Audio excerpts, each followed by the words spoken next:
मुंबई अहमदाबाद राष्ट्रीय महामार्गावर झालेल्या वाहतूक कोंडीमुळे 16 महिन्याच्या चिमुरड्याला जीव गमवावा लागलाय।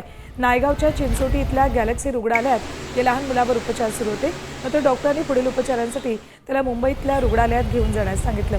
पण मुंबई अहमदाबाद मार्गावरच्या वाहतूक कोंडीत रुग्णवाहिका 5 तास अडकल्यानं मुलाला जीव गमवावा लागल्याचा आरोप नातेवाईकांनी केलाय। मुंबई अहमदाबाद राष्ट्रीय महामार्गावर ही वाहतूक कोंडी होती आणि या कोंडीतच ॲम्ब्युलन्स अडकली आणि त्यातच या 16 महिन्याच्या निष्पाप चिमुकल्याला जीव गमवावा लागला।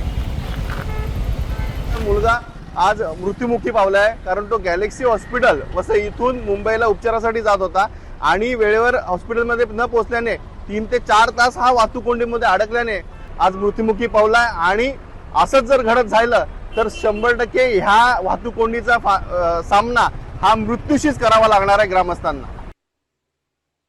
वसईमधल्या रुग्णालयातून मुंबईला त्याला पुढील उपचारांसाठी न्यायचं होतं, मात्र वाहतूक कोंडी प्रचंड होती आणि या वाहतूक कोंडीतच ॲम्ब्युलन्स अडकली आणि 5 तास या कोंडीत या मुलाला पुढचे उपचार मिळू शकले नाही आणि त्याचा मृत्यू झालाय।